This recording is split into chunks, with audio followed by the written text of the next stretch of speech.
Zdravím všetkých vegánov a nevegánov, vítam vás pri pravidelných správach a poďme sa pozrieť na novinky z oblasti vegánstva z domova a zo sveta. Už ste asi zachytili správu, že Južná Kórea zavádza nový zákon, ktorý zakazuje obchod so psím mäsom. Psi tak už nebude možné zabíjať ani predávať. Stále ich však bude možné jesť, čo je zvláštna situácia, pretože odkiaľ by ste mali mäso, keď si ho nemôžete kúpiť a nemôžete psa ani zabiť. Zákaz predaja psieho mäsa tlačila veľká časť sveta, ale aj domácich ľudí a zákaz bude platiť od roku 2027.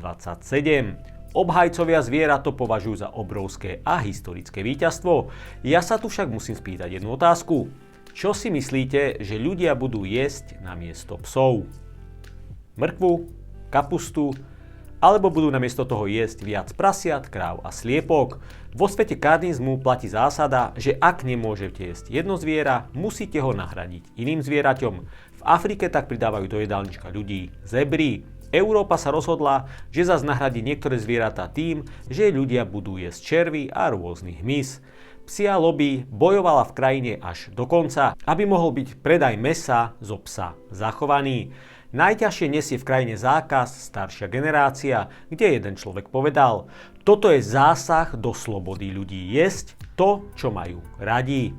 Tu je ešte dobre dodať, že Južná Kórea nezavádza zákaz z nejakého dobrého srdca k zvieratám a konkrétne ku psom, robí to hlavne z tlaku verejnosti. Podľa prieskumu 95% ľudí v krajine uviedlo, že za posledný rok nejedli psie mäso.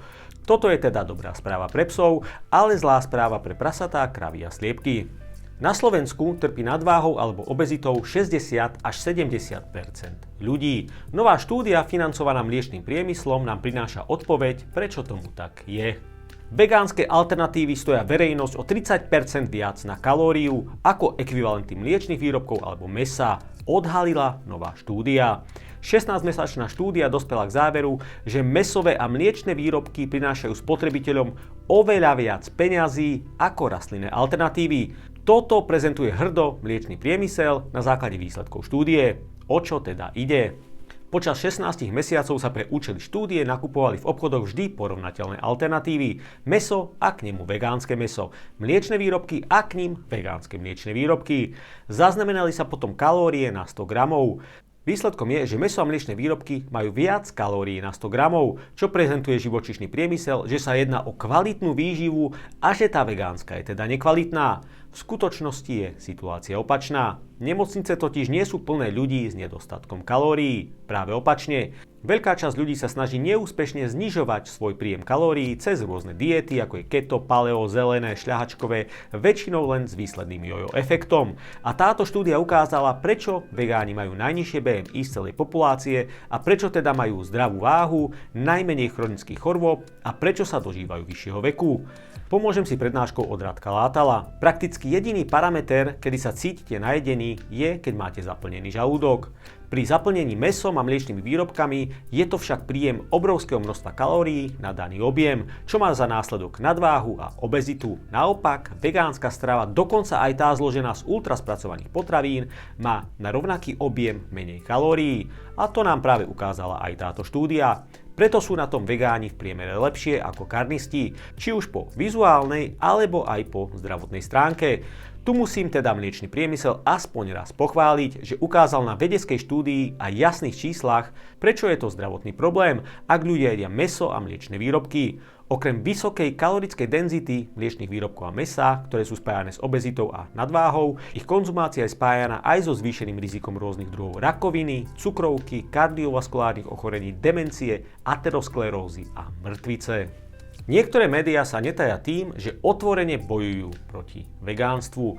Jedným z nich je aj bulvárny denník Daily Mail, ktorý napríklad pred veganuári vydával články, kde strašil ľudí zdravotnými následkami a aby sa teda do veganuári za žiadnych okolností neprihlasovali. Teraz vydal článok s týmto nadpisom: Varovanie pre vegánov. Živočíšne bielkoviny sú rozhodujúce pre zdravé starnutie. Ukazuje veľká štúdia 50 000 žien. Tak som si tú štúdiu teda otvoril, aby som si pozrel, ako sú zelenina, ovocie, obilniny a strukoviny škodlivé pre naše zdravie. A zistil som, že štúdia je naozaj kvalitná. Vedci sledovali 48 000 žien po dobu 30 rokov. Postupne ako ženy starli, tak vyhodnocovali, koľko majú chronických chorôb a čo jedli a koľko sa ich dožilo zdravej staroby. Záver štúdie ukazuje, že čím mali ženy v strave viac rastlinnej stravy, tak tým mali menej chronických chorôb a dokonca ženy, ktoré jedli najmenej mäsa, mlieka a vajec, tak tie boli zo všetkých najzdravšie. Štúdia preukázala, že rastlinné bielkoviny sú zdravšie vo všetkých oblastiach, či už sa jedná o fyzické alebo aj duševné zdravie. V závere štúdie je teda napísané toto. Príjem bielkovín v potrave, najmä rastlinných bielkovín v strednom veku, je spojený s vyššou pravdepodobnosťou zdravého starnutia. Ako tieto výsledky však vyhodnotil denník Daily Mail? Tak, dobre počúvajte. Napísal: živočíšne bielkoviny, dokonca aj v prevažne rastlinnej strave, sú rozhodujúce pre odvrátenie chronických chorôb. Tomuto hovorím zvláštne vyhodnotenie výsledkov. Dám vám k tomu jednu analógiu. Máme tu štúdiu, ktorá ukazuje, že čím menej ľudia fajčia, tak tým majú nižší výskyt rakoviny. A dokonca ľudia, ktorí fajčia najmenej, tak majú aj najnižší výskyt rakoviny. Aký je teda záver? No ľudia majú najnižší výskyt rakoviny vďaka tomu, že fajčia cigarety. Cigarety sú totiž to, čo chráni pred rakovinou. A rovnaký záver teda robí aj denník Daily Mail. Ženy, ktoré jedli minimum mäsa, mlieka a vajec, sú najzdravšie vďaka tomu, že jedli mäso, mlieko a vajcia. Tie ich totiž ochránili pred chronickými chorobami. V každom prípade táto štúdia je absolútne skvelá, provegánska, s jasnými výsledkami za 30 rokov a je skvelé, že jej výsledky môžeme ukázať každému karnistovi, ktorý uvidí, že rastlinná strava je tá najzdravšia.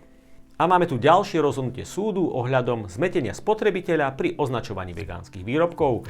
Francúzsko je jedna z mnohých krajín, ktorá zaviedla zákaz označovania vegánskych výrobkov kvôli údajnému zmeteniu spotrebiteľa. Súd však nerozhoduje na základe náboženstva, ale na základe dôkazov. Po 5 rokoch súdneho sporu rozhodol Najvyšší súd Francúzska v prospech spoločnosti, ktorá predáva vegánske výrobky a ktorá bola zažalovaná mäsovým priemyslom za nekalé praktiky a zavádzajúce označovanie. Súd potvrdil, že riziko zámeny medzi stejkom a veggie stejkom nebolo preukázané. Podľa súdu obal a reklamy jasne ukazujú, že výrobok je rastlinného pôvodu.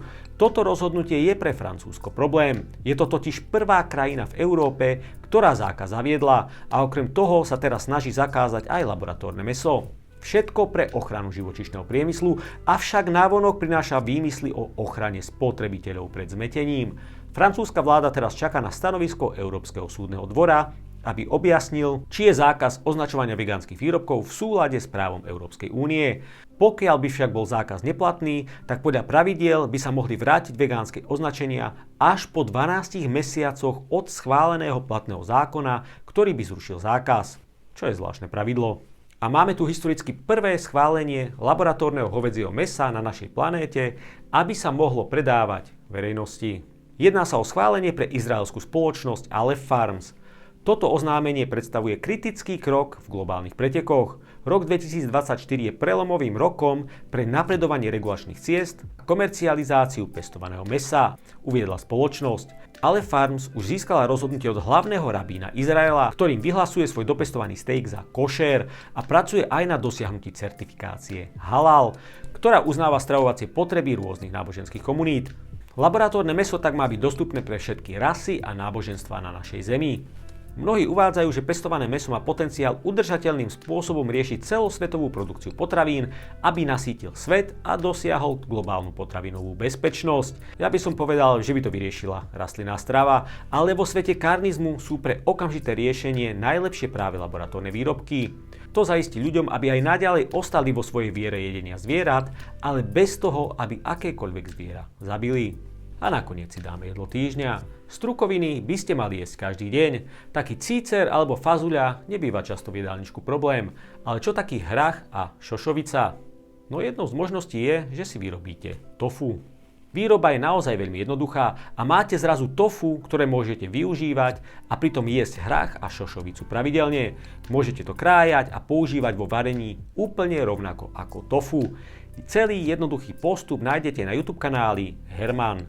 To by bolo na dnes teda všetko, podrobnejšie informácie aj u mňa na webe. A pokiaľ ešte nie ste vegánmi, tak to prosím napravte. Ty vole. Ty si ale čuňátko. Predele! takovej osel nejsem. Prasata. To je husa. Ty krávo!